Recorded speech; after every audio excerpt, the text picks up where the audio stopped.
আরও এক দুর্দান্ত রেকর্ড হলো বিরাট কোহলির নামে। টি-20 ক্রিকেটে শততম অর্ধশতরান করে এবার ইতিহাস গড়লেন তিনি। রাজস্থান রয়্যালসের বিরুদ্ধে রবিবার ৬২ রানে অপরাজিত থাকেন কোহলি। ৪৫ বলে খেলা এই ইনিংসটি শুধু দলের জন্য গুরুত্বপূর্ণ ছিল না, ওটাই কোহলির ১০০তম ৫০ রান। ভারতীয় ক্রিকেটারদের মধ্যে টি-20তে সবচেয়ে বেশি অর্ধশতরানের মালিক এখন বিরাট। এখন পর্যন্ত তিনি ১০০টি অর্ধশতরান ও ৯টি শতরান করেছেন টি-20 ফরম্যাটে। শুধু দেশের হয়ে খেলে করেছেন ৩৮টি হাফ সেঞ্চুরি ও একটি সেঞ্চুরি। এছাড়াও মোট ৪০৪টি টি-20 ম্যাচে তিনি করেছেন ১৩,০০০-এরও বেশি রান। টি-20তে সবচেয়ে বেশি অর্ধশতরান যদিও রয়েছে ওয়ার্নারের নামে, তবে এবারের আইপিএলে দল না পাওয়ায় তিনি খেলছেন এবার পাকিস্তানের সুপার লিগে।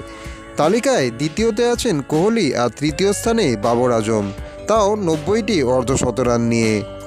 কোহলির এই রেকর্ড আবারও প্রমাণ করল ফর্ম ইজ টেম্পোরারি আর ক্লাস ইজ পার্মানেন্ট।